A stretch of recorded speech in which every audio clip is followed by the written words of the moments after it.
माय माऊली नमस्कार. चातुर्मास उपक्रमात सणवार उत्सवमध्ये आपण मानसपूजा कशी करावी, आपल्या मनाला शांती कशी लाभावी यासाठी मानसपूजा करता.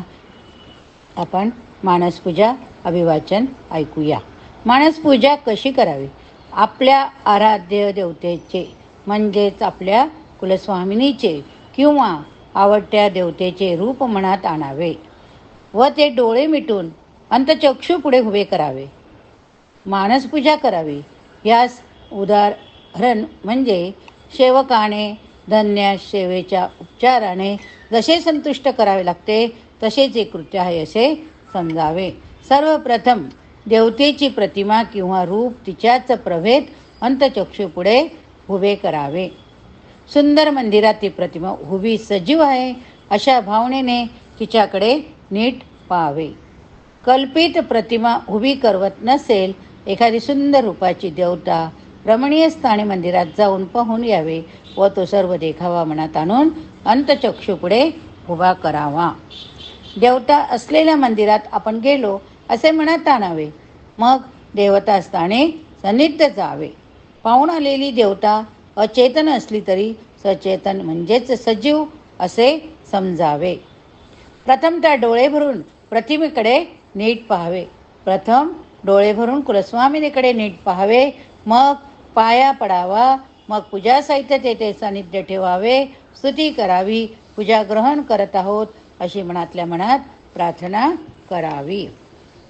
देवतेस आसन द्यावे. आद्यपाद्य द्यावे. अभ्यंग स्नान घालावे. अभिषेक करावा.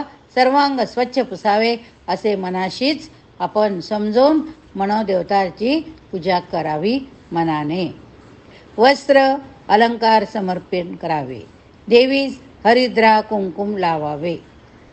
दत्त मारुती आदीस देवास सुगंधी पुष्पाच्या माळा, बेल, तुळशी, दुर्वा देवतेच्या आवडीनुसार फुलं अर्पण करावे. जर तुम्ही मनात देवता धरली असेल तर कमळ व्हावी. नाना प्रकारचे पुष्प व्हावे. सर्व उपचार कल्पित असल्यामुळे कोणत्याही गोष्टीची अगदी कमताही करू नये.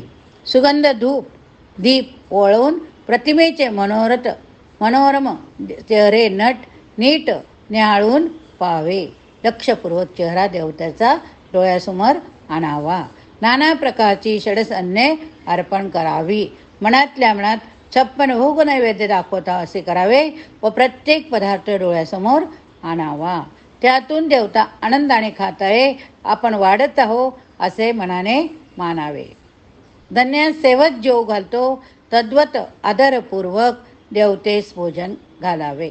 अशा मौजेत खोट्या कल्पित कृत्याचा लोभ होऊन जातो. त्यावेळी ते कृत्य बहुत कालाचे अभ्यासाने खरेच भासू लागते. फार काय सांगावे, पदार्थाचा स्वादही भासू लागतो.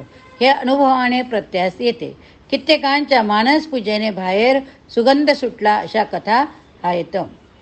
अशी वृत्ती तदाकार सत्य भावनेची झाली म्हणजे त्यात प्रतिमेकडून खऱ्याप्रमाणे किंचित चमत्कार घडल्यासारखे भास होऊन हलके झटके होतात. अंजनाने जशी दृष्टी फुटते तद्वत अशी अंतदृष्टी फुटू लागते. मानसपूजा ऑडिओ लावून डोळे बंद करून आपण जर ऐकत राहिलो तर खरोखर मनापासून आपली मानसपूजा होईल.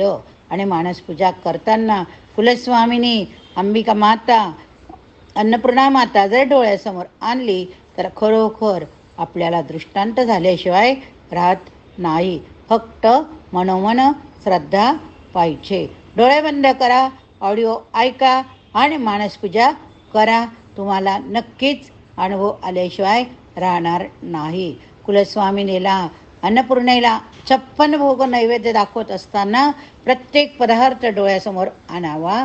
मनातल्या मनात 56 पदार्थ जर आपण बघितले तर बघा तुम्हाला काय अनुभूती येते ते कळवाल ना मला.